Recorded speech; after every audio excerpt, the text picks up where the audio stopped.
Olá, tudo bem com vocês? Aqui é o professor J. Natsu e estou hoje com um quadro novo do meu canal que se chama Bate-Papo Educativo. Estamos na segunda edição e nosso convidado de hoje é o professor de matemática. Vamos conversar muito em cima de assuntos da nossa vivência, do nosso convívio.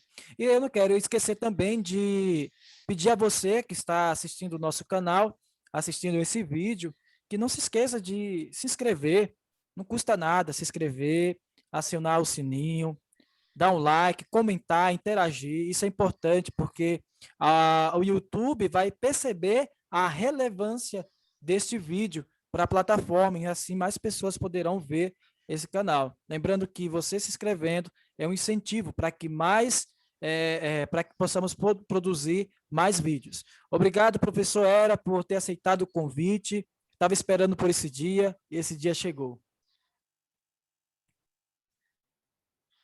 Ô, Nadson, obrigado. Primeiro, parabéns aí pelo canal, eu tenho acompanhado, colegas, né? E você está de parabéns pelo incentivo à cultura, ao ensino, trazer informações, bate-papo. Eu até posso chamar de webcast, viu? Que esse é o processo mais ou menos assim, né?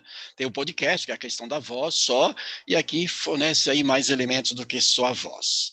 E eu agradeço pelo convite, você ter me falado, eu também estava esperando esse momento, tá? E vamos aqui bater um papo legal, trazer nossas experiências, nossas vivências. Eu, como muito mais velho do que você, né, Nads? Muito Uhum. mais velho, e aí casando essas tecnologias, essas novidades, isso que você traz, o jovem traz, já né, nasceu nessa tecnologia, eu Uhum. também adoro tecnologia, mas ainda estou engatinhando para aprender um monte de situações. Mas vamos que vamos. Interessante essa relação intergeracional, né? Um complementando o outro. É isso aí. Legal. O professor Roberto Pellegrini, que foi o primeiro a participar que abriu é, o quadro aqui no meu canal, ele fala muito sobre essa questão de relações intergeracionais. Eu aprendi esse termo com ele. Então, assim, de acordo com Vygotsky, nós aprendemos por meio da interação social. E aqui, essa conversa que nós temos aqui não deixa de ser Perfeito. uma interação social. Com certeza, você que está aí do outro lado assistindo esse vídeo, vai aprender alguma coisa. E se você comentar alguma coisa, pode ter certeza, se você comentar alguma coisa aí abaixo, pode ter certeza que nós que vamos ler, vamos aprender também da sua parte. Então, assim, é uma troca de experiência, é uma troca de conhecimento, porque ninguém nunca sabe tudo, mas o conhecimento é algo que pode ser trocado e cada um tem sua Perfeito. experiência e seu ponto de vista acerca do conhecimento. E esse é o propósito do quadro. Muito obrigado mesmo, isso aí. Eu gosto também, tá, de estar conversando com profissionais, aliás, com seres humanos, né, independente da profissão, de estar trocando ideias, sempre aprende. Perfeito. Não, nunca ignorar o próximo, né? Sempre valorizar as potencialidades do próximo, isso é muito importante. Ô, Nadson, você tocou numa questão aí que eu adorei. Também sou dessa questão. Hoje eu até vi um colega do LinkedIn que defendeu uma tese sobre o processo de educação, a vivência dentro desse processo, dentro da escola, muito legal. E aí, você tocou num assunto interessante, que é, eu brinco às vezes, mas tem fundo de verdade, eu sou matemático, mas a matemática também é humana. Por quê? Porque é uma relação direta, né, entre aprendizagem da matemática, o ser humano, o comportamento, essa vivência, esse Uhum. contexto todo. Então, eu gosto muito desse negócio profissional. Eu sou professor de matemática? Não, eu sou professor de relações humanas, né? E a matemática é uma ferramenta que eu trago com outros colegas de um mesmo ano, de uma turma, trazem para que eles, né, essa criança, esse adolescente, esse jovem, esse adulto se desenvolva, principalmente a criança o jovem, né, o adolescente e o jovem, essa questão das competências e habilidades. Aí você tocou em Vygotsky, eu fui aprender muito Vygotsky quando eu fui no mestrado, estudar um pouco mais dos conceitos de Verneau sobre campos conceituais. Eu fui entender melhor Vygotsky, mas, né, traz lá, Vygotsky é filho lá do Piaget, né, a gente não pode, né, esquecer, né, de todas aquelas ferramentas, todos aqueles meios que o Piaget trouxe para nós, para o nosso entendimento, para entender essas relações cognitivas, né, aquilo que a gente faz, que a gente aprende, que a gente desenvolve, analisa e reflete. Uhum. Muito bom. Uma coisa interessante que você chegou a tocar, nós já vamos entrar, falar daqui a pouco, eu quero saber da sua parte, o que te levou a fazer matemática.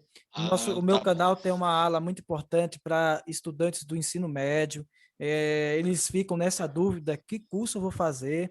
E eu espero que através desse nosso bate-papo, aqueles que estão assistindo sejam incentivados a fazer sua licenciatura ou bacharelado nas áreas exatas, né, matemática e outras afins. Mas é assim, ainda para não sair do eixo, porque também é interessante falar dessa questão de humanidade, a questão de Piaget. E Piaget ele trabalha a educação por faixa etária. Cada faixa etária tem uma forma de você entender e também ser um mediador, trabalhar essa questão do educar, tá? E quando ele fala, um dos pontos mais importantes que ele fala para o pedagogo, se você vai tratar com a criança, você vai tratar principalmente na área psicológica, é fundamental, é, é indicado que você se aproxime da idade, do tamanho daquela criança. Se a criança tem um tamanho 1,50 m, você tem 1,70 m, você vai fazer o seguinte, você tem que aproximar da idade, e muito importante a questão do olho no olho, fala a questão da criança que ela percebe quando o professor não dá importância para ela, e um dos motivos do comportamento que não agrada os professores é porque talvez a criança, no entender dela, ela não tá sendo suprida da atenção que ela precisa ter, ou que ela acha precisa ter. E esses homens aí da educação, eles falam sobre isso tudo. Aí quando você passa a ler, quando você passa a estudar, que chama-se psicologia da educação, você começa a entender, né, como que funciona cada coisa, pelo menos na teoria, mas a gente vê muita coisa prática também quando está no campo, quando está na atuação, né? Professor, o que te levou mesmo a fazer matemática? Conta aí sua experiência para nós. O que me levou? O que me levou a fazer matemática? Boa pergunta, professor. Excelente pergunta. É assim, era um desafio. Inicialmente era um desafio. Falei, olha, eu quero, por que eu estou fazendo matemática? Por que eu vou? Era uma pergunta, claro, né? Isso lá atrás, já faz muito tempo, né? De hoje, né? Que eu trabalho essa questão, que eu trabalho com a matemática, que eu desenvolvo, né, trabalho envolvendo a licenciatura, porque eu sou inicialmente licenciado em matemática, tá? Não sou bacharel, apesar de um mestrado muito próximo aí, que é de bacharel, mas eu sou formado em licenciatura em matemática, então essas questões da psicologia, da didática, da estrutura, de vários contextos envolvendo a licenciatura, eu adorava, eu gostava muito, inclusive depois eu continuei, fui fazer mestrado e tinha uma disciplina também. Então era assim, eu ia muito bem, professor Nader, ia muito bem em história, geografia, biologia, né, na questão de gramática eu falhava mais, mas eu ia muito bem. A matemática, não, errava um sinal, já já tirava uma nota X, Y, Z, né? Mas era sempre um desafio, era uma coisa interessante, e aquilo me fez, depois que eu terminei o colégio, eu falei, olha, eu fui tentar fazer análise de sistema, na época eu não lembro se o nome era esse, era 90 que eu fui prestar, 89, né, que eu fui prestar vestibular, era na FATEC, que é uma universidade, uma faculdade aqui, na verdade, é do estado de São Paulo, aliás, é pública, né, e tem muitos cursos tecnológicos, mas tinha os bacharéis, tá? E aí eu não passei. Eu trabalhar, estudar, como muitos, né, dos nossos colegas por aí, e eu falei, vamos fazer o quê? E naquela época o número de faculdades era bem menores do que hoje, inclusive a própria FATEC, em tem menos unidades, né? Ela tinha, não era tão grande, né, em termos de quantidade de unidades como hoje no estado inteiro, tá? E aí eu falei, então vou fazer o quê? Vamos fazer o seguinte, a USP eu não consegui, né, na universidade particular, faculdade particular, eu falei, olha, dessas aqui, tal, vou fazer licenciatura em matemática, que tem a ver com matemática, e aí tem a ver a relação com a questão da área de computação, né, tem essa questão também, e depois eu faço, naquela época eu trabalhava num banco, tá, na área de tecnologia, tá, e eu resolvi, bom, o que me levou foi o desafio. E aí eu não tinha ideia logo de ser professor. Mas como tinha licenciatura, e, aliás, as ciências, né, que 2 anos eu fui fazer estágio, e aí eu falei, me encantei. Já tinha noção que queria ser professor, óbvio, né? Aí eu falei, bom, aí me encantei, me tornei professor mais cedo do que eu esperava, ou seja, terminou aqueles 2 anos que me dava direito a lecionar ciências, né, para o ensino, chamado, né, o ensino fundamental 2, que na época era outro nome, era ginásio, um negócio ainda, não me lembro, né, faz um tempinho, e aí eu fui, me encantei pela sala de aula, acho que eu gostei da questão didática, lidar com o ser humano, para mim foi mais fácil. Então, né, a escolha, a ideia que me levou, né, é gostar de pessoas, fazer algo diferente, que dependia mais de mim do que do outro. Porque, sabe, às vezes, você trabalha num setor de uma empresa, você fica muito. É só aquilo, você não tem muito o que criar, né? Na época eu estava nessa situação. Então eu resolvi fazer, mas diante não era para ser ainda professor, a ideia é fazer análise de sistema, não lembro o nome na época, se mudou o nome, que é na área da computação, mas eu gostei, fiquei até hoje. Ainda existe esse curso, análise de sistema. É um dos mais difíceis que tem. O Sim. povo reclama bastante, que é difícil. Mas o É que difícil e na o época não fácil é tinha, relativo, né? na época eram poucos. O difícil e o fácil é relativo, Perfeito. depende da pessoa. Então é interessante saber, né? Movidos por Sim. desafios, né? A matemática eu vejo isso mesmo, é um desafio você conseguir resolver problemas e isso é humanidade, é vida humana, né? A vida é cheia de problemas.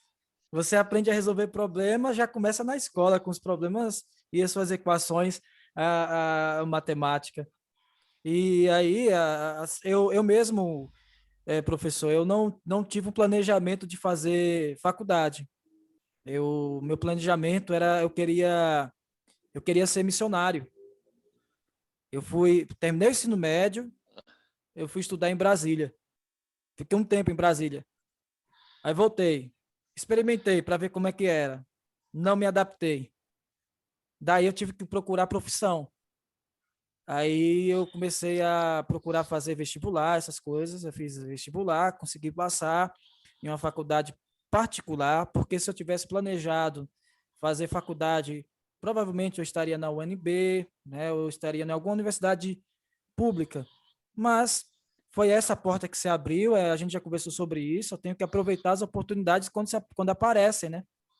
A experiência de toda a experiência vai nos tornando um ser humano, aquilo que a gente passou de bom, de ruim, que vai formando o nosso caráter, vai forjando aquilo que nós somos hoje e o que nós estamos passando hoje vai forjando aquilo que vamos ser no amanhã. Daí eu fiz o quê? Na época, a faculdade era pequena, não tinha tantos cursos, hoje é um centro universitário. Aí eu fiquei em dúvida entre história e psicologia. Só que minha família é uma família de professores, né? Meu bisavô foi professor, tenho umas tias-avós que são professoras. Na minha cidade, uma das tias-avós minhas é considerada uma das primeiras professoras da cidade. Já teve homenagem a ela, tem algum nome de fazia aqueles cordéis, entendeu? Fazia os cordéis, era muito inteligente. Minha mãe professora, meu irmão é professor, então todo mundo professor, já sabia como que era a vivência da vida de professor, daí eu optei fazer história. Fiz história. Tava gostando, claro, tava gostando. Só que eu ouvi falar que ia entrar geografia, e na época do ensino médio, eu sempre gostava de geografia. Pra você ter ideia, minha curtição, um dos hobbies que eu gostava de fazer no período da minha adolescência e também da infância, era fazer mapas, inverter, onde fica, inventa, fazer mapas, enfim, essas coisas e daí eu fui fazer geografia e fiz até o fim e acabei tendo a graduação em geografia. Então foi isso que me levou, né? Que me levou a fazer o curso foi uma série de circunstâncias. Eu estou falando um pouco da minha experiência, porque talvez a pessoa que está nos assistindo tenha algo similar, tentou uma coisa, não conseguiu fazer aquilo na vida, e agora a vida não acabou, não, a vida segue, agora você vai, né? E eu estou muito feliz na educação, é uma área vocacional, eu sei, eu estou por vocação, não estou eu não estou por outras questões, é simplesmente por vocação, e amo a educação, amo também as pessoas, amo, enfim. Então é isso, né? Professor, gostaria de falar alguma coisa? Vamos falar algum outro tema, emendar em outro tema? Você falou aí, eu vou complementar mais algo. Você falou da família, né, que tem essa professor, né, já tem na família, né? A família tem esses profissionais. Eu fui o primeiro de uma família grande, enorme, de 12 filhos, e o único a ter uma carreira de estudos, que especializações, mestrado e nesta área. Então, o que você tocou aí é importante, porque quando eu escolhi fazer análise de sistema e depois fazer matemática e não voltei, porque eu achei que aquilo era a minha área, foi a minha área, é a minha área, na verdade. Então, eu fui o primeiro de uma família enorme, não tive essas referências como você teve. Também isso, para quem está nos assistindo, é interessante, porque às vezes fica procurando ainda referência. Mudou muita coisa, né? Hoje os filhos, meu filho vai fazer engenharia porque eu quero. Não, a maioria hoje, as famílias já entendem que o filho vai orientar, né? Ele tem isso na escola, com os estudos, ele vai orientar, mas é o jovem que vai escolher aí a carreira, ele vai fazer, vai iniciar como você fez, vai iniciar, não é isso, vai mudar, porque a questão da idade vai viver muito mais, né, para esse jovem hoje, para você, para o mais jovem ainda, a criança aí, vai viver muitos anos e mudar de carreira vai ser algo assim, corriqueiro nesses processos para essa juventude. Ótimo, ótimo. É, assim, a questão do mercado de trabalho, né? Assim, ó, como que seria o mercado de trabalho para alguém formado na área de matemática? Que assim, porque também uma das coisas que as pessoas se preocupam é como que será a vida profissional, né? A pessoa vai, vou fazer direito porque eu quero ser advogada, advogada é isso, isso, isso. Vou fazer medicina porque eu quero ser médico, isso, isso, isso. Sim. E o matemático, é o profissional, o professor de matemática pode ser chamado de matemático também, pode? Boa pergunta, professor Nadson. E tem uma relação que é muito também pessoal. Nós sabemos que tem a questão da demanda, a questão da oferta, a questão, às vezes, do momento, do período, é um ciclo, que aquilo avança mais, essa profissão tem mais, isso é mais valorizado, isso é menos, não tem uns ciclos. Claro que quando a gente trata de educação, esse ciclo não deveria existir no sentido de que, ah, vou fazer agora licenciatura em matemática, eu quero dar aula. Ah, depois eu vou fazer outra coisa porque outra coisa é melhor. Não, a educação deveria ser tratado sempre de maneira bem diferenciada, não que esteja melhor, ou que seja melhor, ou que seja mais importante do que outra, mas sim lidar com a criança, com o adolescente, com o jovem, nesse crescimento, nesse período muito importante para ele galgar espaço depois. E aí, a licenciatura, basicamente, é para ser professor, né? A licenciatura é para fazer, é para ser professor de matemática. Eu fiz era 4 anos, hoje 3 anos, né, o curso. Você pode trabalhar em outra área, que depende muito do indivíduo. De repente, ele faz uma licenciatura em matemática, ele consegue trabalhar numa área financeira de uma instituição.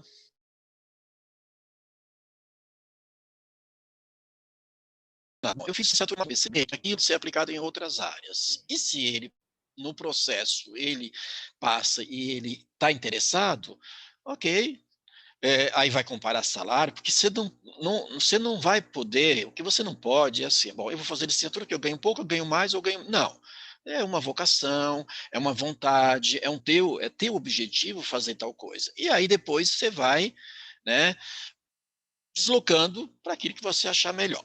Aí você faz uma especialização, um mestrado, um doutorado, vai ser professor aí no ensino superior, ou você vai montar seu próprio negócio, porque é empreender, né? Você empreende montando seu próprio negócio. O bacharel em matemática é aquele que ele pode ser professor, sim, ele tem que fazer uma complementação, mas, né, pode ser fazer uma especialização para dar aula em instituição superior, particular principalmente, mas ele é mais um cara voltado para a área da indústria, área do comércio, até prestação de serviço. As empresas financeiras, eles pegam muito esses bacharéis, aí vai nas engenharias, né, física, vai na matemática, por conta do processo do raciocínio muito grande sobre números, sobre situações em que envolve capacidade de raciocínio muito complexas. Então, as financeiras tendem a pegar esses profissionais, né? E ele pode ser o professor? Pode, faz uma complementação, se ele tiver interesse. Então, você tem o licenciado em matemática, que é para ser professor, mas tem outros ganchos.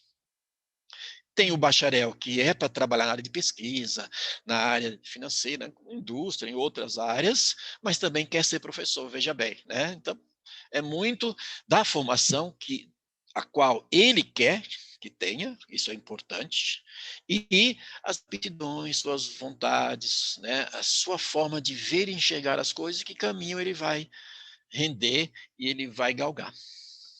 Ou seja, no mercado de trabalho, há espaço para todo mundo, no sentido de que a pessoa tem que buscar o seu espaço, né? E o sistema econômico a qual nós estamos exige qualidade, competência, responsabilidade. Então, tem essa questão também, né?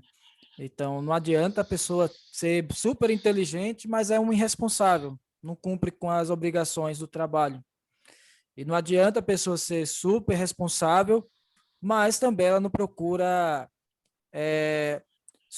melhorar a sua formação, né? Porque todas as profissões, não é somente professor, mas todas as profissões precisa e necessita de, é, de um prolongamento nos seus estudos, nas formações e etc. As novidades que acontecem para nós professores mesmo nesse período de pandemia, muitos de nós tivemos que nos adaptar a essa nova realidade de ensino híbrido, de ensino remoto, de até mesmo aulas da modalidade EAD, que fazia mais ou menos praticamente a modalidade EAD, eram professores de cursinhos e professores de ensino superior. Professor da ensino básico, raramente isso acontecia.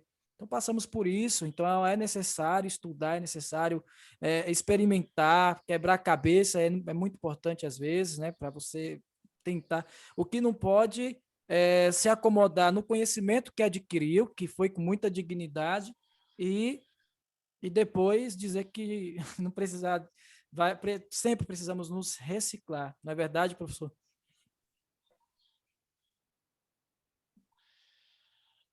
Sim, professor Nadson, você tocou num ponto muito importante.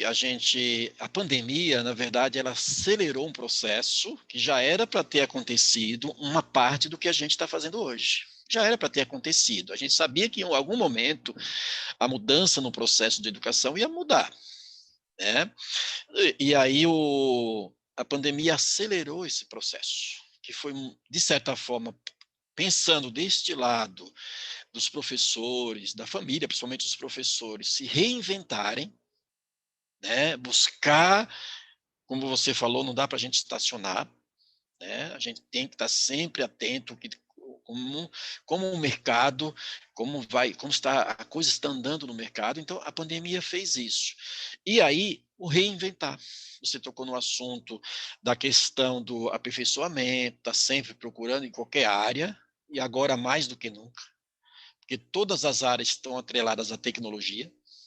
E a gente vai ter que, quem ainda não tem, quem ainda precisa fazer alguma coisa na área de tecnologia, não é no sentido nem sempre de programar, de criar aplicativo, não é essa a questão, mas lidar com as ferramentas. Né? Eu sempre falei para o jovem, olha, mas aí a tecnologia está aí, vai resolver. Não, não é que ela vai resolver, você vai precisar viver com ela e viver dela. A gente vai precisar viver, é o que a gente está fazendo aqui. A gente está, né, vivendo. Isso não significa que eu estou falando de retorno só financeiro. Nesse caso aqui, é uma colaboração, né, um bate-papo para que o outro se sinta confortável, se sinta no meio, se sinta integrado, né, para que ele não, né, pense antes de desistir de algo que tem meios para ser resolvido, para se ele quiser, ele vai conseguir resolver. Então a pandemia fez isso. O ruim da pandemia, a gente vai falar depois, acho que tem, a gente, mais da frente, a gente vai entrar em mais assuntos, a gente vai continuar, a questão, infelizmente, da falta de acesso à tecnologia para aprender por muitas famílias, mas aí talvez na frente a gente possa conversar um pouco mais. Uhum. É, não, mas se for possível a gente já emendar, né, falar nesse, já que está falando de tecnologia, esse assunto muito importante, a gente já pode entrar mesmo nesse assunto, para não ficar uma coisa cortada, né, aproveitar assim e falar. Outra questão que eu lembrei agora, professor, estudante, profissional de diversa área, se você se sente desanimado para trabalhar, para sair de casa, não tem ânimo para nada, sugiro que procure um profissional da saúde, um psicólogo, primeiramente. Esse psicólogo vai perceber se precisa te encaminhar para outro, porque não é normal. Não é normal ficar parado, estacionado, sem ânimo para nada, para nada. Isso aí pode ser algo. Então, eu sugiro, né, porque a pandemia atingiu muitos profissionais, muitas pessoas que antes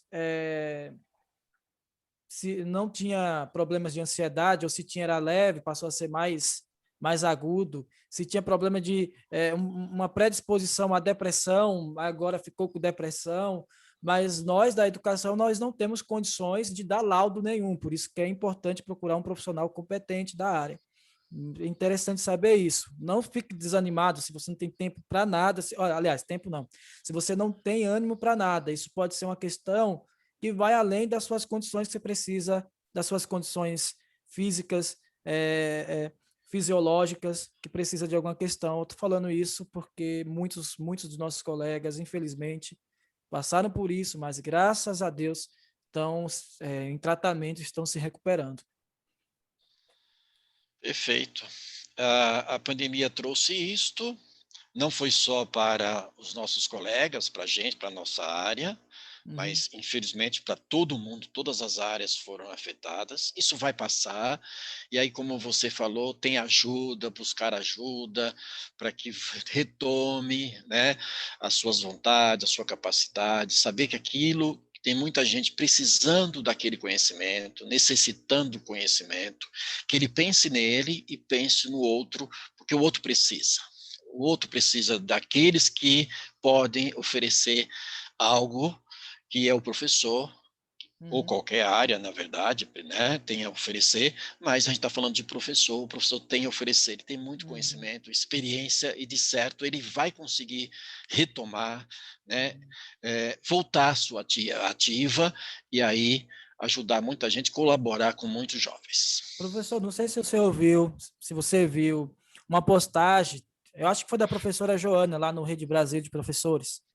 Ela falou assim que temos uma postagem que dizia assim, que temos que nos preparar porque da pandemia será muito possível que possamos lidar com crianças, adolescentes, jovens, órfãos de pai e de mãe.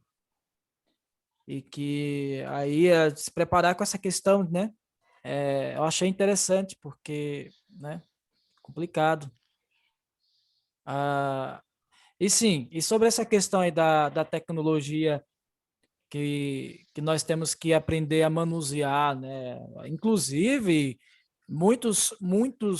é, muitas escolas cobram como pré-requisito se você manuseia os aplicativos, os softwares e também as plataformas digitais que a escola usa, porque se não usar vai dificultar, então é preciso, né? Só que assim, eu penso que essa questão da tecnologia, como você tinha falado no início, é um pouco mais complexa para professores, profissionais de uma outra geração. Não que isso seja impossível de acontecer, mas eu acho muito lindo de se ver professores, qualquer profissional que está junto, engajado também dentro de suas limitações, mas que se você percebe que está ali junto dentro dessas novas ferramentas, porque tudo agora, até os bancos, você falou de instituições financeiras, até os bancos estão se moldando. Eu tive um primo que trabalhava, sabe como que ele trabalhava? Tirando aqueles caixa que você tira o dinheiro. Estava retirando, retirou muito aqui no estado de São Paulo. Viajava várias cidades porque os bancos estavam diminuindo o número. Alguns bancos diminuíram o número de agências, alguns bancos diminuíram o número de caixas, né, para tirar, porque tudo está se tornando digital, mais acessível. Mas se a pessoa não tem facilidade, aquilo que é acessível, que é para ser fácil, é uma complicação, não é verdade? Sim, Nadson, aí entra uma questão humana, né, nesse processo todo. Essa migração não pode ser de repente, não pode ser algo, né, que, que exija uma mudança no comportamento de todos e por igual. Né? Então, você falou, estiram, fecham agências, porque vem aí os bancos que é somente digitais, quase, né? Basicamente digitais. Como muito dos nossos processos em que precisamos estão digitais, muitos, tá? Mas esse processo não pode ser, né, repetindo de uma vez. Você falou do professor, e eu também lá no início, você comentou, a gente precisa do jovem que vem já com essa ferramenta bem mais, é mais recente para ele, e do outro que demora um pouco mais. Mas casa-se esses processos. Esses processos são possíveis de serem casados. Eu trago uma experiência, uma didática, uma formação, uma experiência muito grande de sala de aula. Você, jovem, traz essa vontade e esse conhecimento tecnológico, mas está precisando das parcerias para que isso seja colocado em prática. Uhum. Né? Isso é importante. Eu não sei como o empresário lidar com isso, né? Como o sistema público lidar com isso, como tem que lidar com isso. Como você falou, tem profissionais. para tudo, então tem um psicólogo, tem aquele profissional que vai fazer essa ponte, que vai trabalhar essas questões. Então é importante sim, essa mudança é irreversível, a tecnologia está aí, a gente sabe, não tem volta, e eu não estou aqui de forma nenhuma julgando, é o contrário, eu adoro, né? A tecnologia, de certa forma, faz isso acontecer. Olha o que a gente está fazendo hoje, você está numa distância, eu estou e nós estamos conversando, nós estamos tratando de assunto que poucos anos só faria sentido se estivesse presencialmente, sentados. Então, esse processo todo abriu um leque mais fantástico para que o mundo inteiro esteja aprendendo, já que nós somos, aqui, é um jargão, né?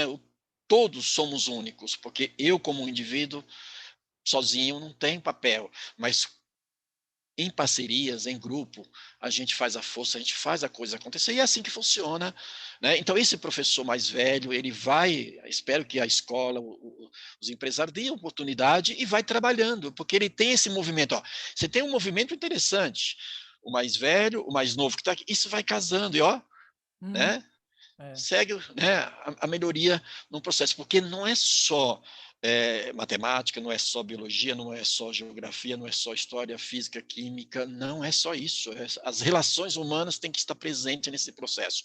Como você falou, quando você lidar com uma criança, você abaixa para falar com ela vai entender você, ela vai confiar em você. Então, você não fala de cima, fala da mesma altura, que assusta, né? Eu lembro, assim, que hoje a gente não faz tanto isso, mas daquelas palestras, aqueles encontros que a pessoa chega lá, descarrega um currículo enorme. Eu nunca fui muito fã desse negócio, porque parece assim, pô, a pessoa está lá em cima e eu estou aqui, eu não vou chegar lá tão cedo nesse negócio. Então, até isso, essas relações tem que tomar cuidado. Por quê? Porque quem é o professor Nadson? Hoje eu tenho como saber quem é o professor Nadson. Está nas redes sociais, está no Google, está no LinkedIn. Quem é o Era? Eu sempre falei para meus alunos no primeiro dia na faculdade, que foram muitos anos, e falo, eu tenho um encontro, eu tenho um trabalho, que eu falo, eu não me sinto bem chegando e já falando, olha, eu tenho isso, fiz aquilo, fiz aquilo, fiz aquilo, fiz aquilo e outro. Se eu estou ali, é porque eu tenho alguma competência para estar ali, eu não preciso, né? Eu posso, durante o processo, falar. Então, essa questão do professor mais velho, e aí vai casando, né, e vai levando. Isso é importante, porque é pegar aquilo que o outro conhece mais, menos de alguma coisa, mas tem uma experiência, junta a parceria, acho que faz um trabalho, de certo, vai render muito. Muito importante isso, né? Então, professor, mas aí a gente falou de localização. Você está em qual cidade mesmo, aqui do estado de São Paulo? Eu estou em São Paulo, aqui na zona leste da cidade de São Paulo, Uhum. Eu tá, que é o Tatuapé. Tatuapé, né? Eu estava na Zona Sul, mas como eu aproveitei esse processo de esse período que não estamos as aulas, né? De processo, sessão escolar, eu estou aqui na Zona Noroeste, eu acho que é Noroeste. Eu estou aqui no Caieiras, conhece? Já ouviu falar? Já, sim, Aqui sim, esse sim, ambiente eu aqui já é fui, Caeiras. esse ambiente aqui é da casa do meu amigo Ramiro, ó, dos violões lá. Eu também toco, mas não toco tanto quanto ele, né? Ele emprestou o espaço aqui, né? Enfim. E amanhã eu vou estar visitando minha tia, meus primos, em São José dos Campos. Aí tô indo assim. Conheço, Eu não conheço ainda não. Primeira vez que eu tô indo lá. conheço. Bonita cidade, rica. É. Vai até o Ita? Eu não sei, eu vou até São José dos Campos. Aí chegar lá é com eles que eles vão dizer. A princípio, eu só quero passar um final de semana, mas eu tenho um pressentimento que eles vão querer que eu passe um pouquinho mais. Entendeu? Mas vamos Aproveita. ver, aproveitar, né? Porque daqui a pouco volta as aulas, aí já vou com novos ares. Ali, eu estou muito empolgado para voltar, falar a verdade. Vamos lá. Sobre a questão aqui da sua experiência, eu gostaria que comentasse um pouco sua experiência no ensino básico, no ensino superior, o que você tem o que tem feito, né? Tipo, coisas marcantes que você lembra até hoje, coisas que também, enfim, eu não sei se você entendeu o que eu quero passar também para quem está assistindo o nosso vídeo, contar sua experiência, mas focar e frisar aquilo que você vê de tão importante, que você julga de tão importante na sua experiência no ensino básico, depois no ensino superior, que é as experiências que tem tido. Ah, legal. Gostei da tua pergunta, aí tá afiado nas perguntas, professor Nasso, no sentido positivo, claro, né? Afiado no sentido positivo.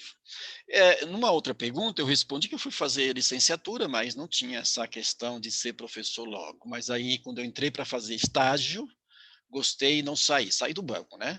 Para trabalhar e fiquei como professor. Então, eu trabalho desde 91 como professor, entrei na escola pública,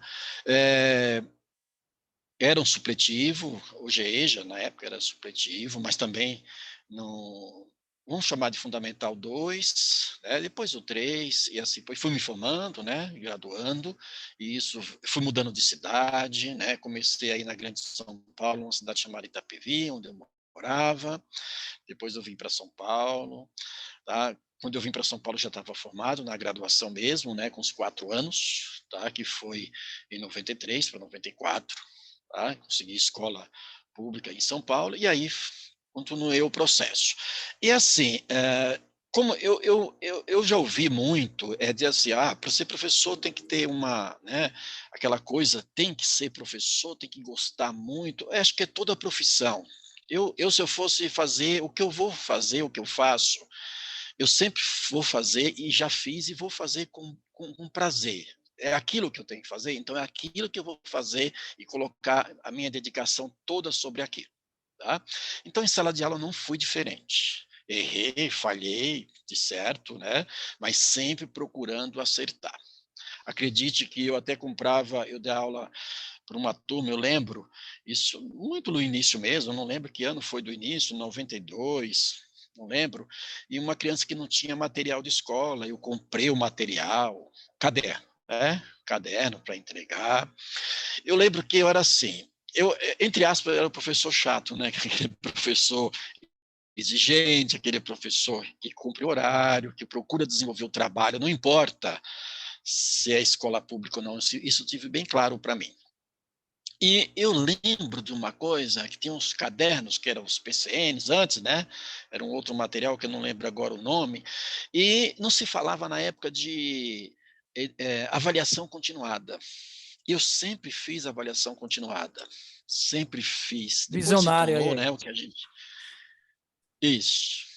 Eu sempre fiz, trabalhei com avaliação continuada, porque era uma maneira do aluno ficar mais presente, né, ter a dificuldade de comparecer na escola, participar. Aí diferenciava nas atividades. Tá? Eu trabalhei na educação básica e até o ensino médio, até 2004, né? E aí também em escolas particulares, já era né, efetivo do Estado também. Em 2004 fui fazer mestrado, me ausentei, mas continuei ligado à escola, que é aqui mais próximo. Aliás, é uma escola, acredito que ainda seja diferenciada.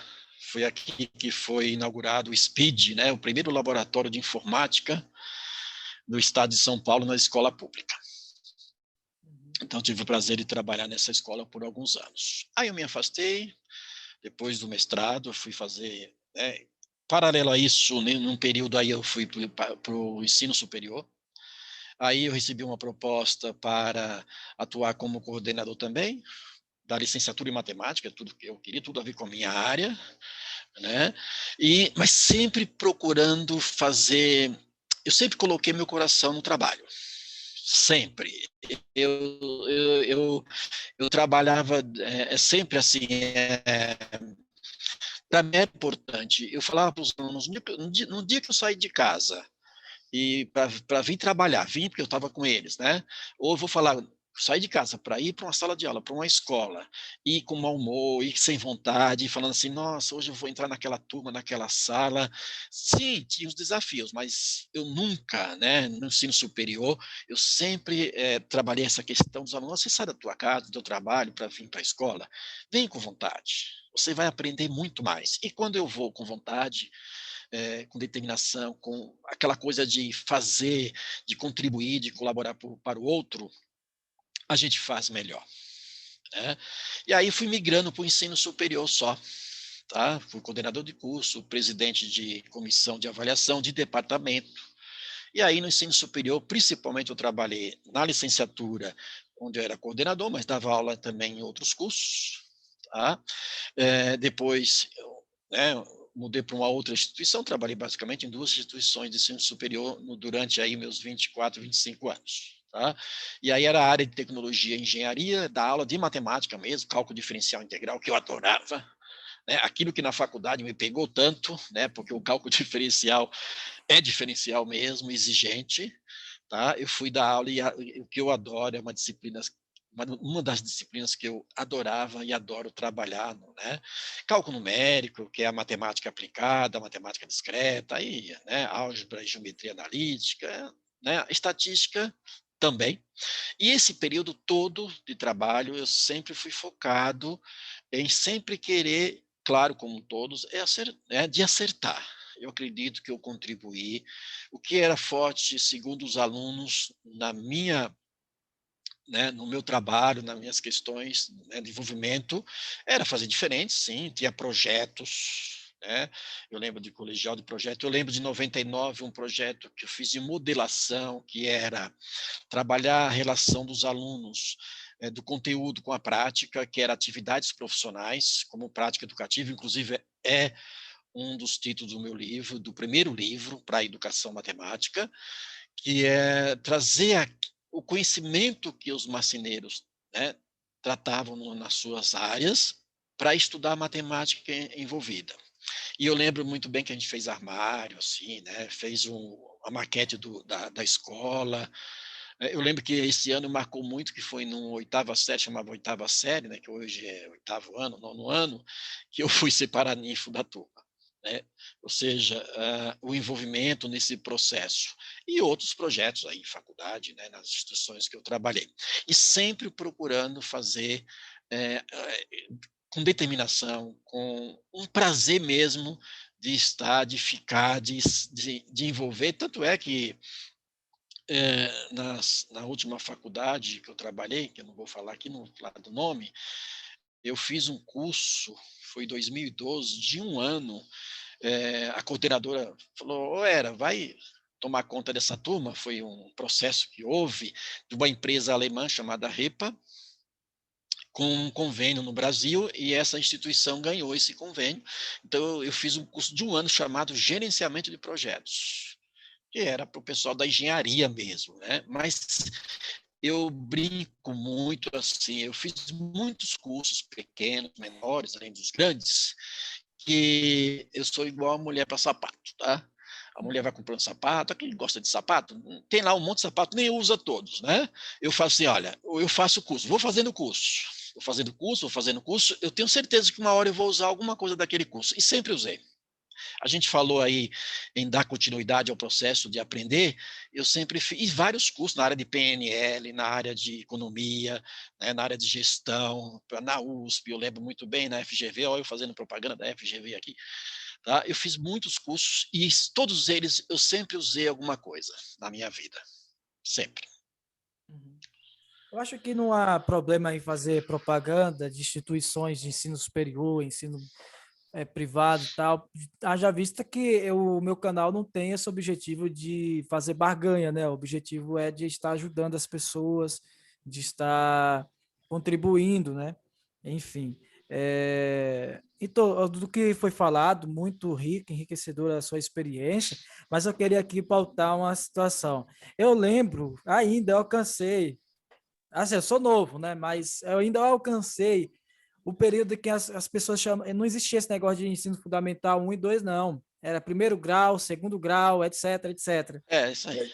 Né? Naquela época, primeiro grau, segundo grau. Ah, eu tenho o segundo grau completo, e antigamente, o que era tido como ensino médio, a pessoa que, principalmente no Nordeste, né, regiões mais pobres, menos desenvolvidas, que tinham ensino médio, era a mesma coisa que, né? Hoje a faculdade, o nível superior, se equivale ao ensino médio de antigamente, se equivale. O senhor tem falado algo interessante aí que eu peguei aí na sua fala.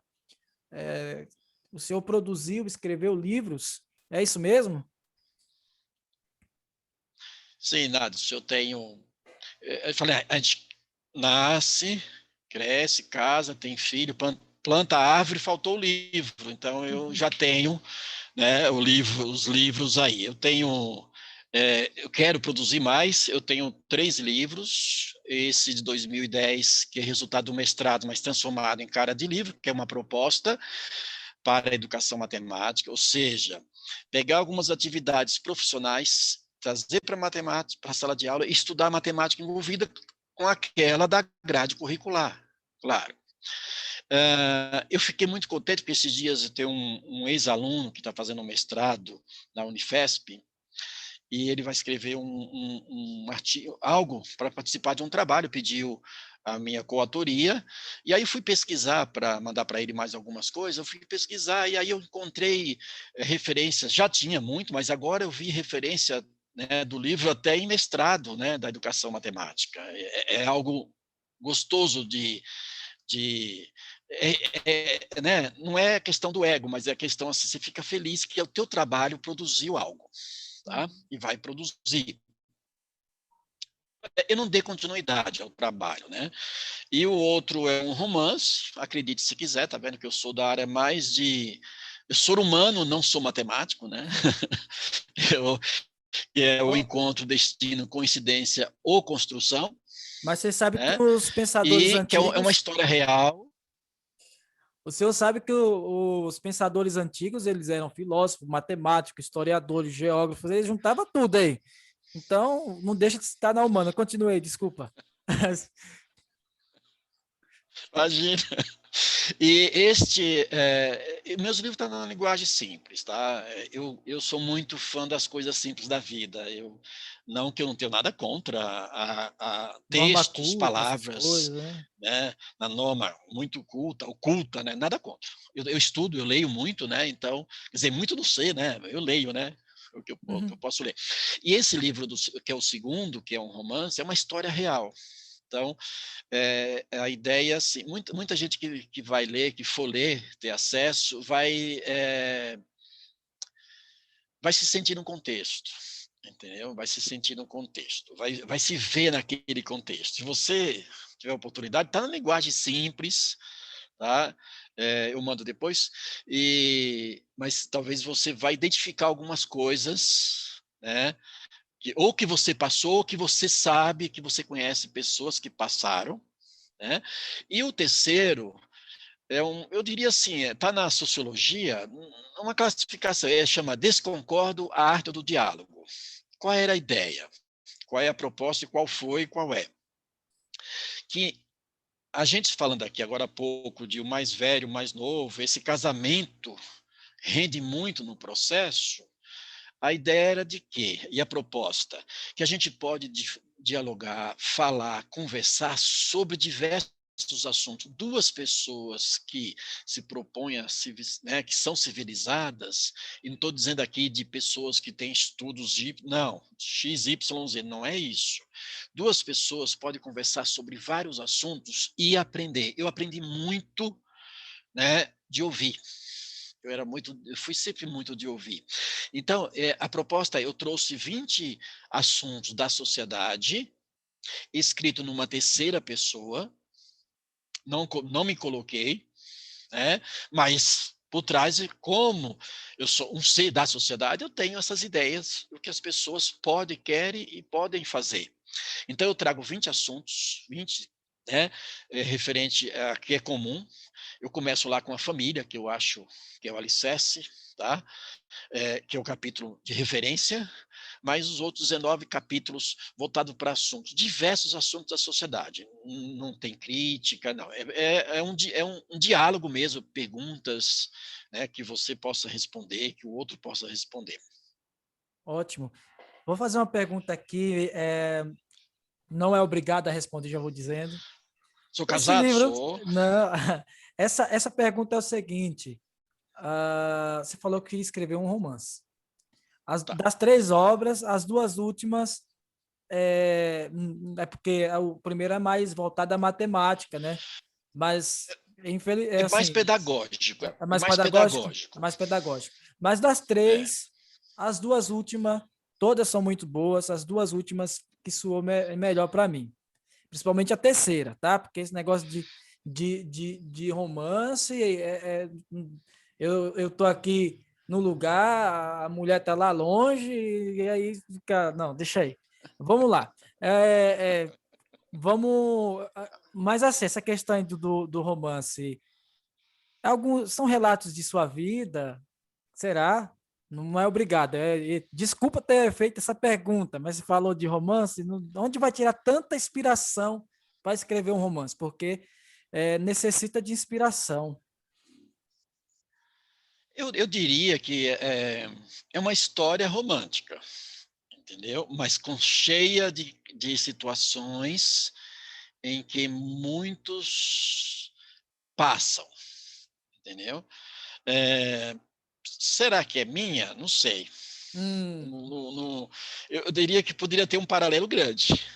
mas faz sentido, está ali no contexto. Não, eu não me nego não que está ali no contexto. Mas a ideia é assim, quem vai ler e vai se sentir em alguns momentos naquele contexto. Beleza.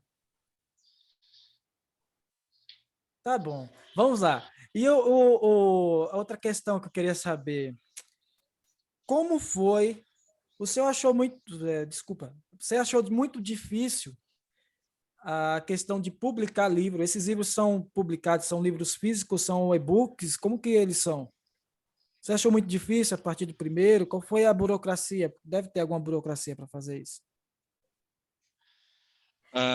Boa pergunta, Nadson. E assim, financeiramente, eu estou falando, antecipando uma parte, financeiramente não espere escrever para ter retorno, porque eu não tive, financeiramente eu não tive, nem os custos, mas é assim, se você pensar muito, você não escreve, e às vezes você tem uma história, você tem uma ideia, você tem uma coisa muito legal, vai escrever.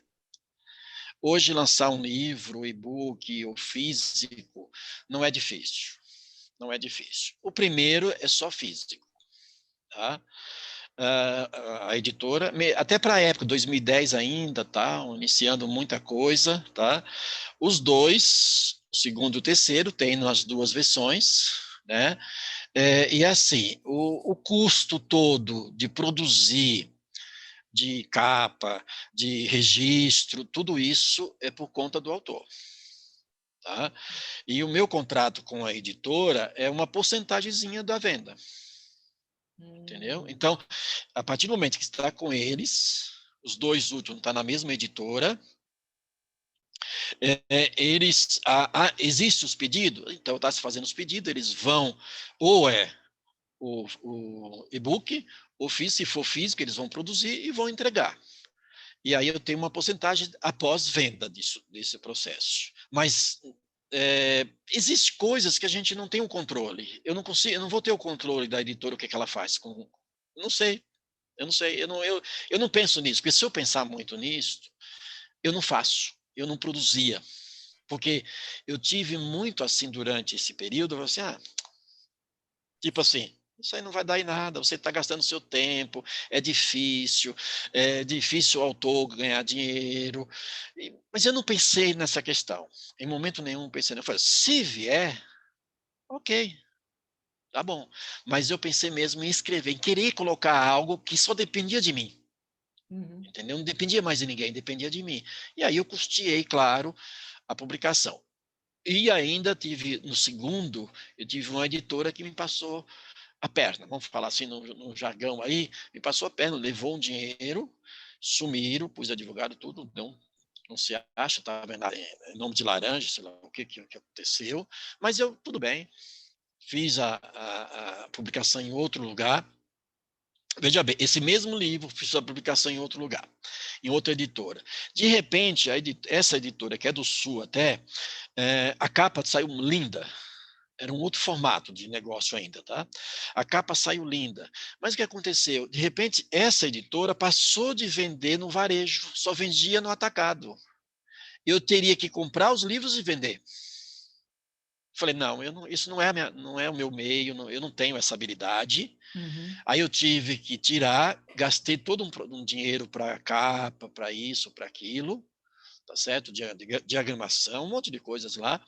E aí eu tirei, e aí eu fui para uma editora que que ele foi lançado, que ele está sendo trabalhado, e o terceiro também. Tá? Uhum. E assim, você falou um pouco dessas obras. Para o nosso internauta que está assistindo esse vídeo, como fazer para adquiri-lo? Você vende em alguma plataforma digital, Hotmart?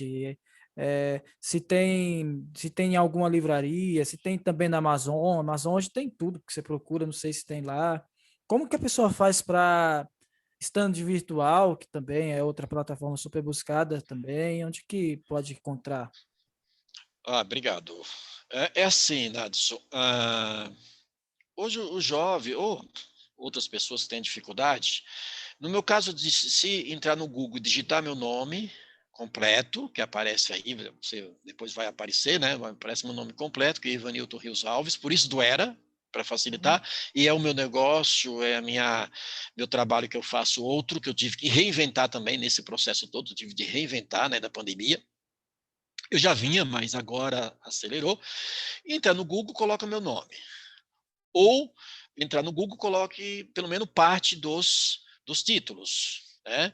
Que é o encontro, coincidência, destino ou construção, ou, né, desconcordo, a arte do diálogo, e aí aparece. Bom, mas está na Amazon, Mercado Livre, na editora que é Clube dos Autores, tá? Clube de Autores, dos autores, tá? E tem outras plataformas, tem tanto o e-book como os dois últimos, o físico. Mas está na Amazon, na Cultura, no Submarino, tem lá, tem as plataformas que eles. Inclusive, eu Hum. comprei um meu, comprei um meu livro, esse daí, o segundo, eu quis dar de presente para uma pessoa muito querida, é um senhor que Hum. eu estudei, né? Estudei com ele, nós tivemos amizade lá em Itapevi, Hum. e ele está com 70 anos, tal. Eu falei para a filha, ele está gostando de ler quando a gente está afastado com tudo isso, e eu comprei para doar, para dar de presente. Chegou ontem, né? Foram 2 dias, eles entregam. Eu comprei pela Amazon, porque estava mais barato do que pela editora, meu próprio livro, entendeu? Chegou ontem, Eu, porque ele vai se identificar com muita coisa que está ali, eu achei aqui entendeu? na Amazon, um anúncio aqui. Tem na Amazon. Amazon é. Olha aqui, ó. O encontro, o preço está bem acessível, né? Aqui, ó. Não sei se dá para ver. Aqui eu não Ah, sei se eu consigo compartilhar aqui é esse mesmo.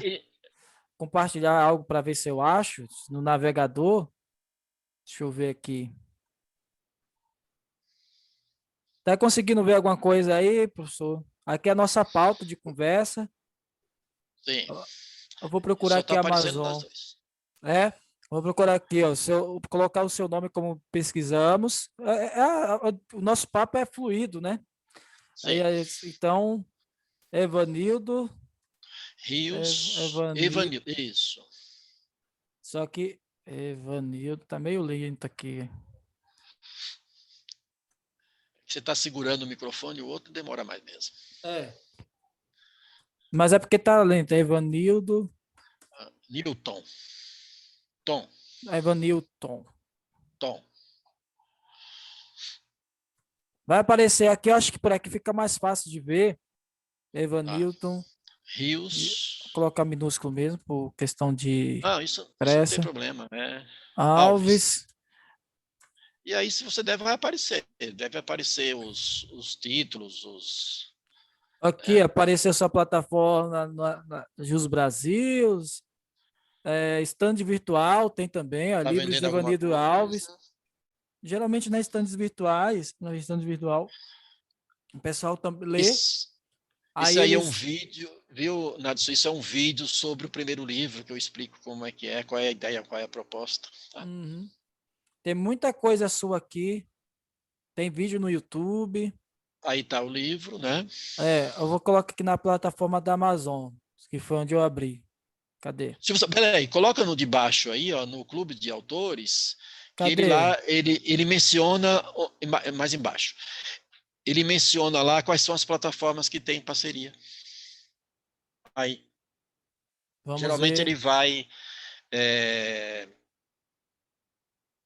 vai mostrar quais são as plataformas que tem o livro, entendeu? Esse aqui é o quê? O encontro, destino, É o coincidência encontro ou ou construção. construção, tá? Ó, tá Tem vendo? aqui Amazon, é, tá vendo aí do Amazon, lado? Livraria Cultura, Americanas.com, Mercado Americanas, Livre, Mercado Livre, estante virtual e aquele outro ali não deu para ver direito, não. Submarino. Embaixo tem mais.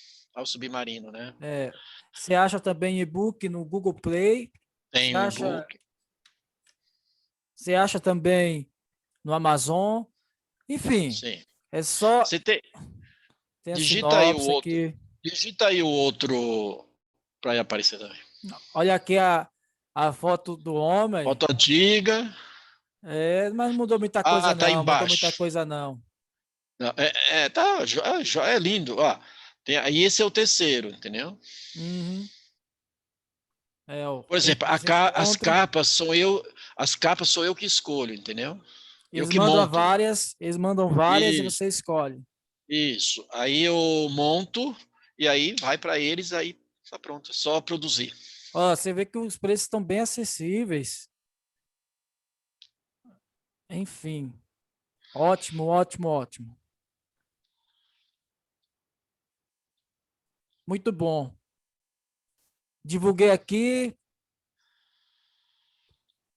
Olha aí, ó, Aí, tá parecendo com o Danilo Gentili. tá quase ali, ó. Só o salário que não, né? Ai, ai, meu Deus do céu. Obrigado, valeu, professor. Obrigado. De nada.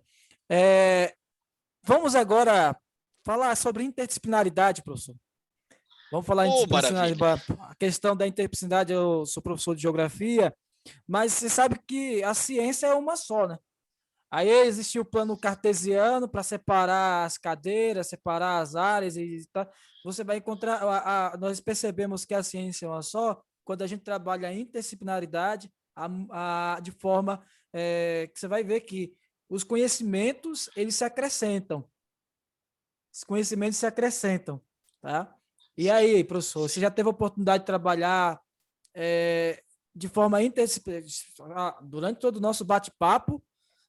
É interdisciplinaridade o tempo todo. Sim. Falamos de várias coisas, mas em sala de aula, já teve a oportunidade de trabalhar interdisciplinaridade com professores de outras áreas, de outras disciplinas? Como foi? Oh, beleza, ótima pergunta, Nadson. Assim, na época que eu trabalhei no ensino básico, se falava muito, se fazia pouco. Todo mundo discutia, mas infelizmente hoje sim, hoje não, já faz um tempo que se trabalha mais. Hoje tem essa questão do trabalhar por projeto, aliás, é a proposta do novo ensino médio, né? Trabalhar por projeto, e aí isso vai ter que ser mais desenvolvido. Eu lembro que no projeto do marceneiro, no projeto da modelação, eu trabalhei com a questão da história, eu trabalhei com mais dois professores, tá? A questão do professor de geografia, porque como envolvia madeira, né, o levantamento dessas questões do meio ambiente, tá? E como o professor de história, a questão mesmo da história de um processo, né? Como é que surgiu a marcenaria, né, de onde veio? Aí eu lembro que veio, né, isso já é romano, né? Mas assim, em termos práticos de trabalho mesmo, para a época que eu estive, era muito pouco o que se realmente na prática se fazia. Fazia um trabalho, pedia um trabalho, mas casar mesmo os professores diferentes numa disciplina era assim, não era muito cotidiano, tá, desse tipo de trabalho. Era sim discutido, mas pouco colocado em prática. Hoje não, hoje já faz um tempo, na verdade, já isso é muito melhor, isso é mais trabalhado. O que eu faço, o que eu fazia, era muito trabalhar exercício na matemática que envolvia, né, questões de outras disciplinas, como até na universidade, na faculdade, quando você trabalha, por exemplo, com plano cartesiano, você falou aí de plano cartesiano, você trabalhar as questões de latitude, longitude, isso já no contexto, né, de um jovem de uma faculdade. E aí as questões de medidas, porque você trabalha as questões de medida. Quando você trabalha no plano cartesiano, você falou plano cartesiano para falar que separar das disciplinas, né? Nesse caso, é um trabalho da área de, né, vamos falar de geografia, né? Para quem estuda, né, esses elementos, né, e eu lembro muito, e eu sempre comentava em sala de aula, como é que o professor de geografia trabalhava as questões, porque vinha muita coisa que tinha tabelas. Que você vai falar assim, quando se fazia lá a questão dos mapas, né? Na área específica lá da cartografia, não é isso? Uhum. Você trabalhava a questão dos mapas, escala, o aluno já passado por esse processo na matemática, mas precisava casar. E eu acredito que os projetos eles, de interdisciplinaridade, que hoje vão chamar de projetos de vivência, outros projetos, metodologias ativas, né, muito hoje discutido e colocado em prática por muita gente. E também eu questionava sempre a questão da, da estatística, porque nos processos de geografia aparecia muita coisa de estatística, e eu ficava reparando como é que os alunos saíam daquilo, né? Tá certo? E aí você tem outras, quando você trabalhar de razão, proporção, no caso das tabelas, da estatística, a questão de porcentagem, tantas outras, né, outros elementos que você podia trabalhar junto. No caso da densidade demográfica, é um processo muito mais atual do que nunca, que sempre foi atual, porque é uma questão de discussão, né, professor, da quantidade de pessoas numa mesma área, questão alimentar, questão de produção, né? A questão do processo de natalidade, nascimento, essa relação. Olha quanto tem de matemática para ser discutido, que a gente pode discutir utilizando a matemática e a geografia nesse contexto de aprender. A questão de mortalidade, a relação mortalidade e tantas outras, né, que a gente pode tratar. Então, para o meu período que eu trabalhei no ensino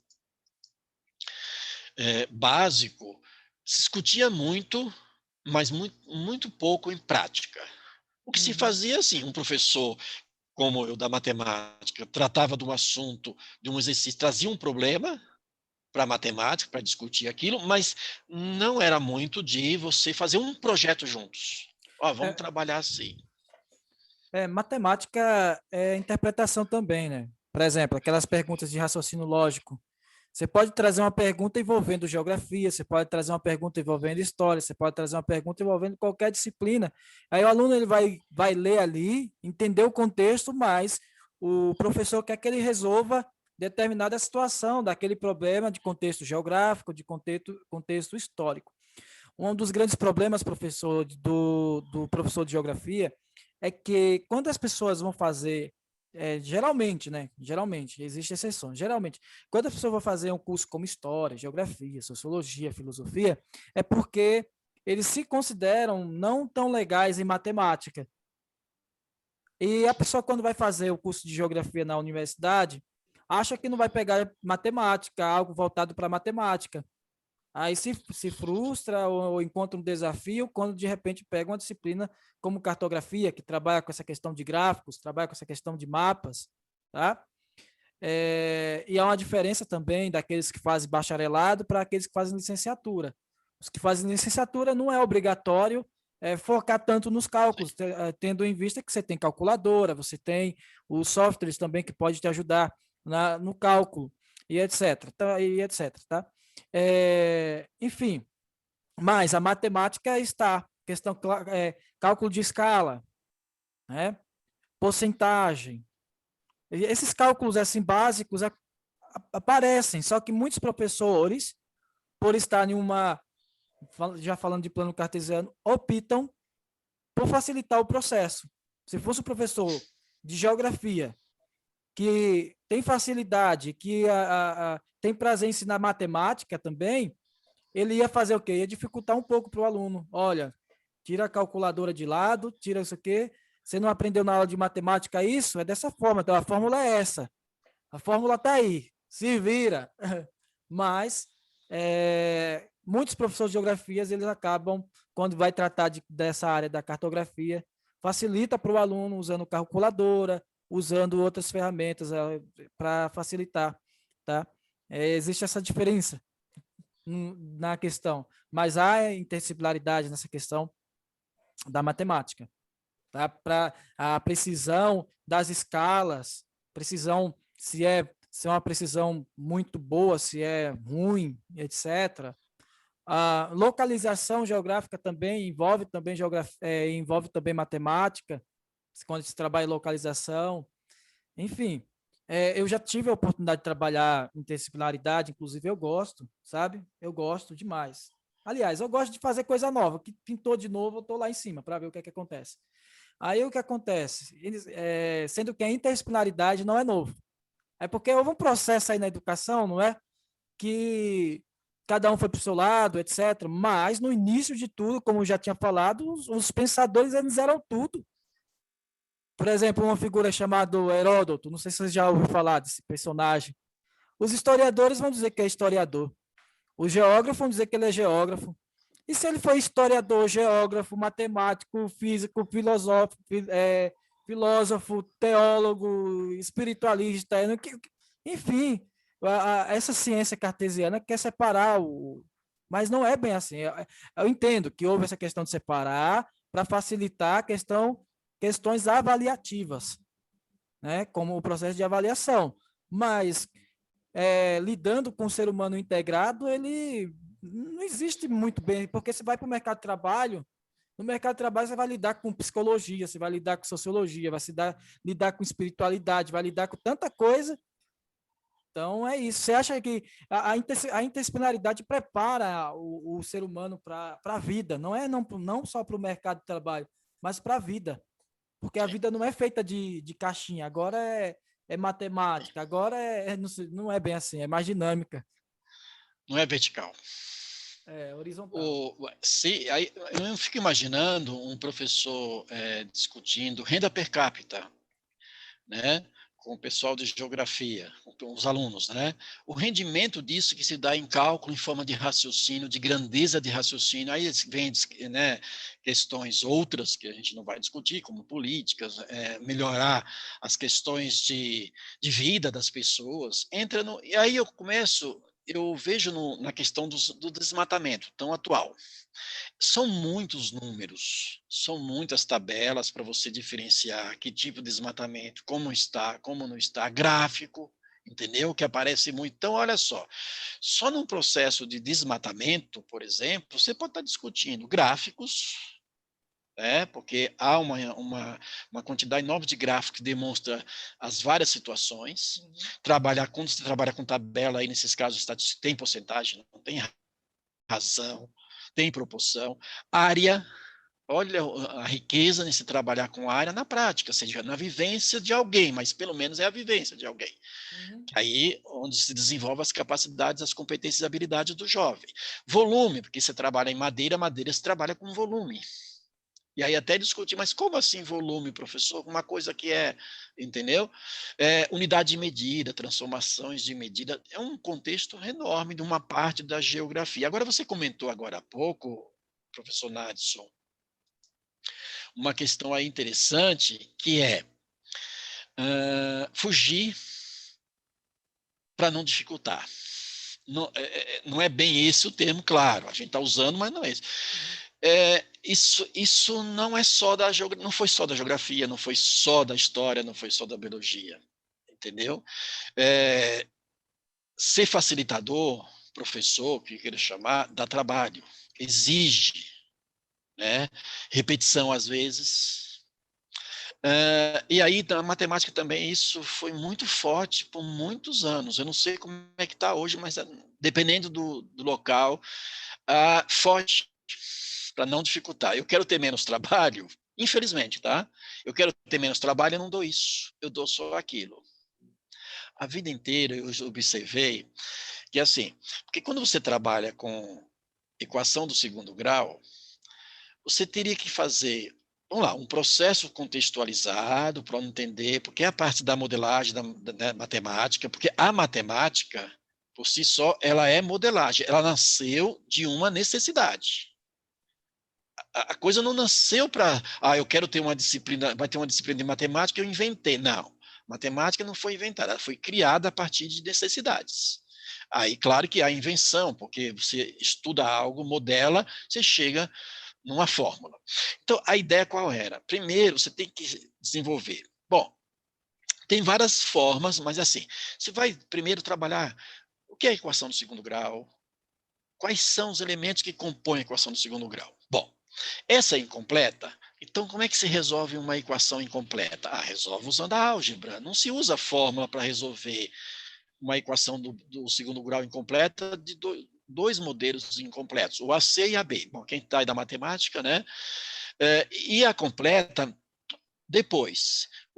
Já vi muita gente fazer isso, infelizmente. Senta lá, só trabalhava com Bhaskara. O aluno ficava lá horas e horas fazendo exercícios iguais, aquele negócio igualzinho.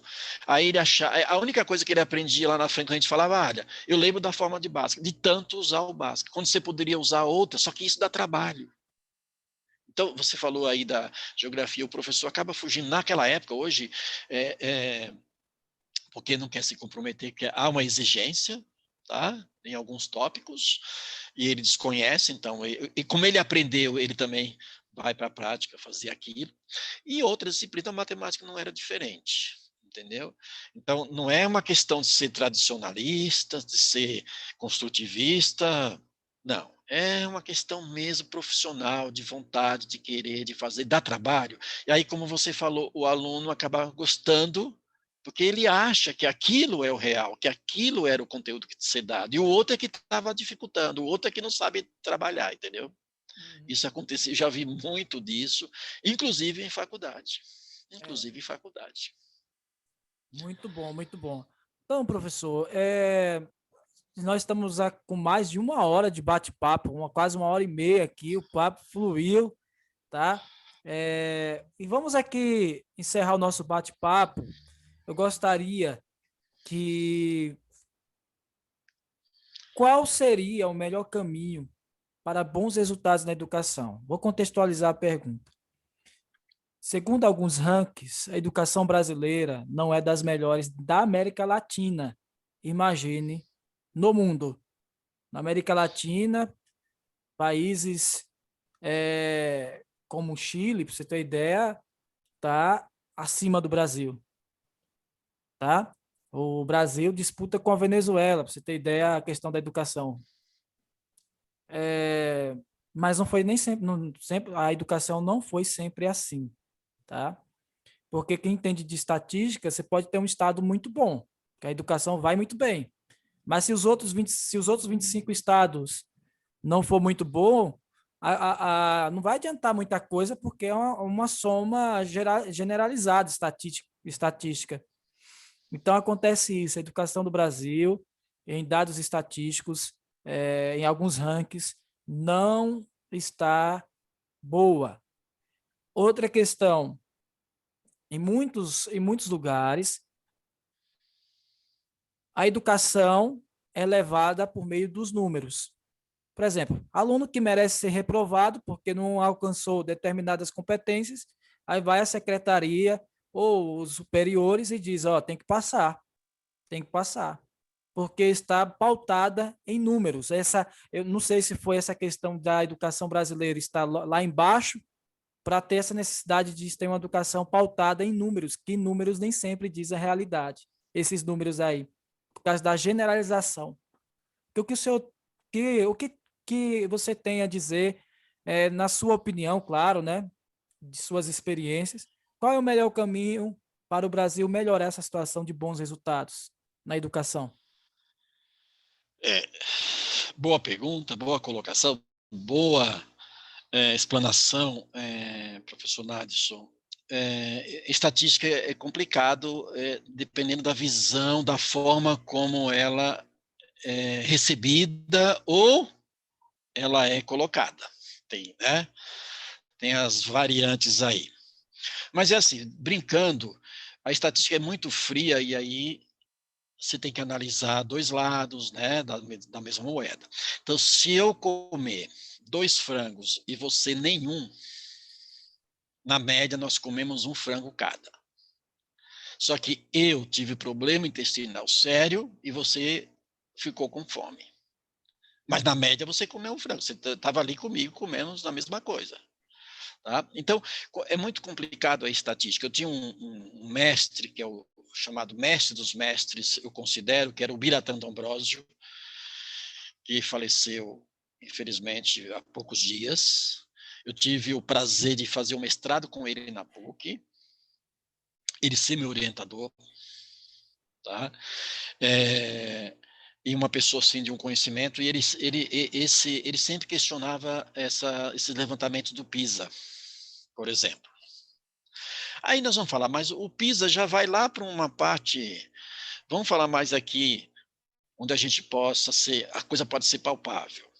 Então tem os números, a gente sabe que tem as questões intrínsecas a um país que tem dificuldades, e a coisa só vai mudar quando a sociedade mesmo reivindicar. Entendeu? Por exemplo, não é o professor fazer greve, a sociedade fica contra o professor, e ele não está fazendo greve nem sempre só pelo salário, ele está fazendo, né, está se manifestando por condições outras, porque ele está envolvido nesse processo. Não existe mágica para nenhum processo. A tecnologia vem aí, agora, nossa, agora vamos aprender. Não é assim, a tecnologia não vai resolver o meu problema se eu não consigo interpretar essa tecnologia. Porque senão eu vou ser somente um bate-teclado, preenchendo o formulário para algum lugar. Então, como não existe mágica, tem que ter o processo sério. Falta investimento? Não sei se é só investimento, ou investimento tem, mas está no lugar errado, não está caindo, não está indo para onde deveria. Tem que ter um processo sério em todas as etapas, espaço, profissionais, todos os profissionais, né?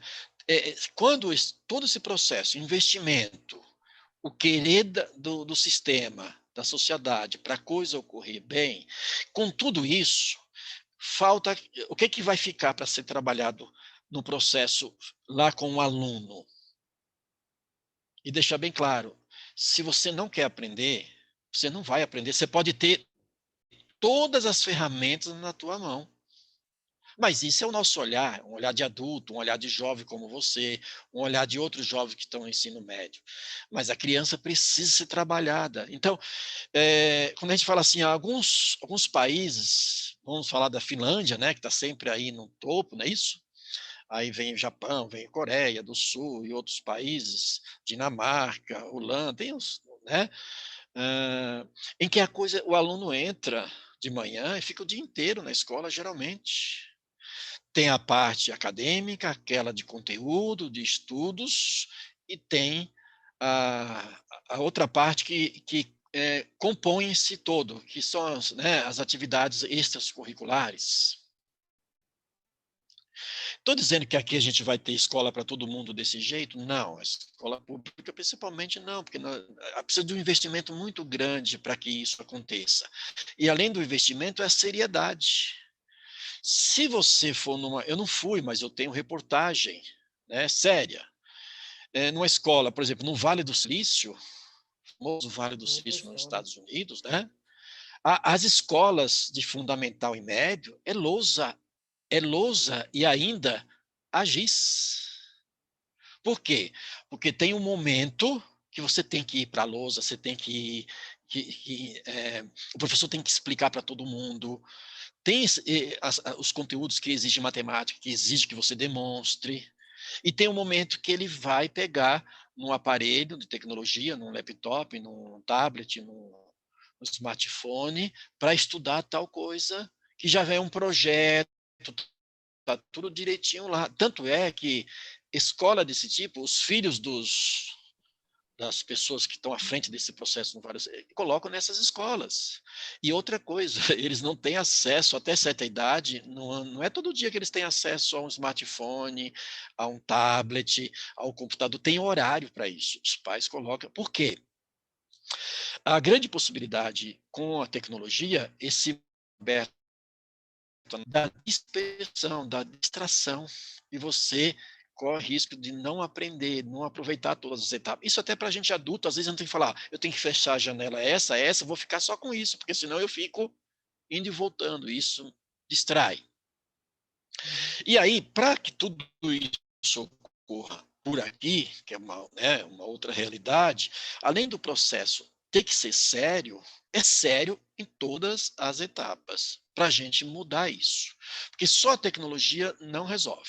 Não adianta colocar computadores que que vai resolver. Eu tenho, nesse terceiro livro, eu tenho um capítulo que eu trato exatamente para discutir. Nós somos o terceiro país, se eu não me engano, em número de aparelhos nas mãos, aparelhos de tecnologia, smartphones. Nós somos segundo ou terceiro, acho que nós somos o terceiro ainda. Tá certo? Se fosse por isso, se a educação dependesse só da tecnologia, a gente já estaria avançado, mas não, a tecnologia não usada de forma adequada, ela só serve para fofoca, vamos falar assim, nas mãos de quem não tem a orientação. Então, preciso ter orientação, o professor é o mediador, a família, para que esse processo dê conta. Aí sim, esse aparelho, ele vai fazer um bom uso em sala de aula, entendeu? Então, é complexo, não é algo simples, mas para que a coisa funcione e tenha resultados melhores, e não sempre está comparado ao primeiro mundo, em números, mas que a gente sabe que tem um desafio e que é preciso que o sistema como um todo trabalhe em cima desse desafio para que isso aconteça e melhore. Muito bom, muito bom.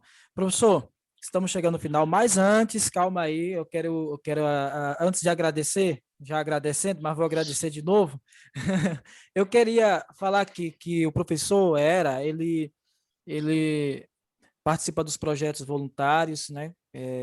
Foi através desses projetos que nós começamos a conversar mais, a nos conhecer, e o Rede Brasil de Professores, você que está assistindo esse vídeo, é professor, não importa se é de ensino superior, se é da educação infantil, se é fundamental 1, 2, se é da modalidade técnica, se é educador social, você ensina, você é educador, tem interesse em participar dessa rede, é uma rede muito boa e séria, clica no link aí abaixo, tá?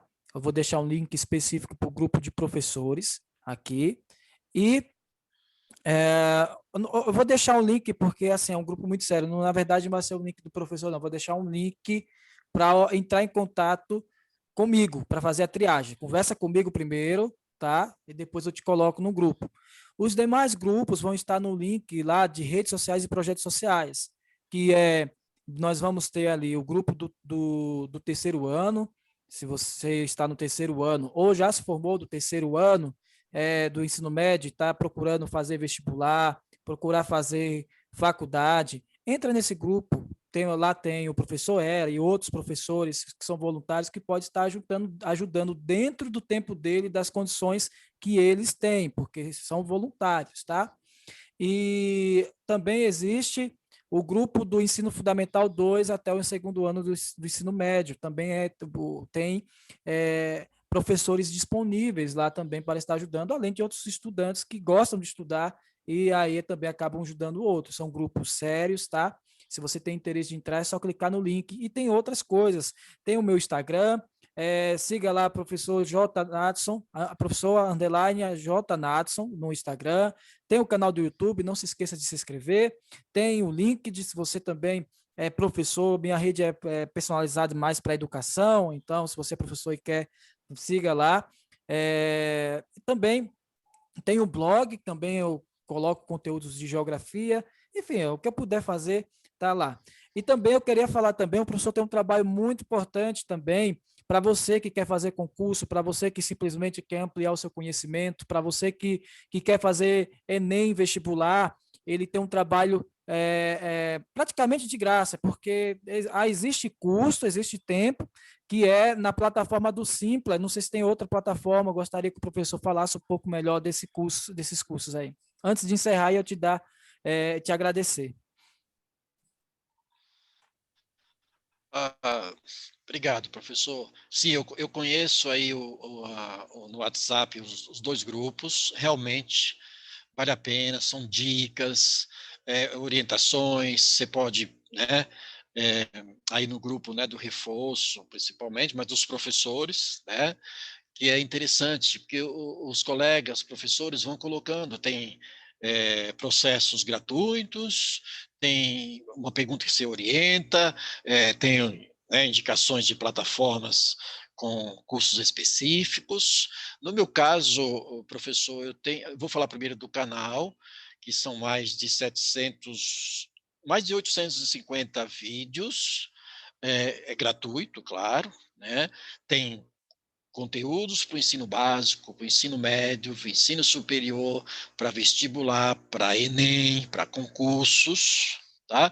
E tem outros eixos norteadores, como, por exemplo, eu acho acho não, é um eixo que é muito mais visitado por jovens, que é as profissões e a matemática envolvida.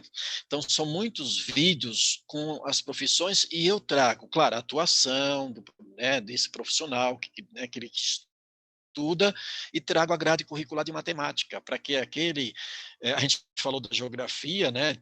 Tem uma matemática, eu vou fugir da matemática, então não posso fazer esse curso. Não, eu quero um curso que tenha matemática. Como é que está a matemática? Então eu oriento, eu falo, né?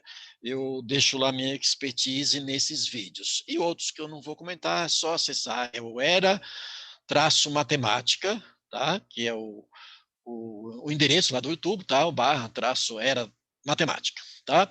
E isso que você, professor, falou aí do Simpla, eu tenho lá o meu site dentro do Simpla, dentro do Simpla tem meu espaço, né, que é específico, que é o simpla.com.br/produtor era cursos, tá? Então você tem, eu falo de curso, mas na verdade são reforços, como você falou, para quem está com dificuldade, são vídeos e mais vídeos explicados, separados por conteúdo, claro, explicado, lista de exercícios, com os exercícios próprios do vídeo, está comentado, então, né, são testes, tá?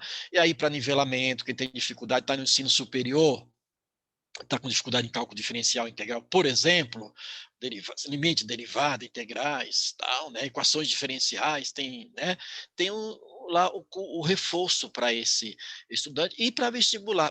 São muitos exercícios, muitos conteúdos da parte da matemática, são vários. Então, aí tem o Instagram, tem o LinkedIn e tem o Facebook da minha área com ERA aí nessa história toda.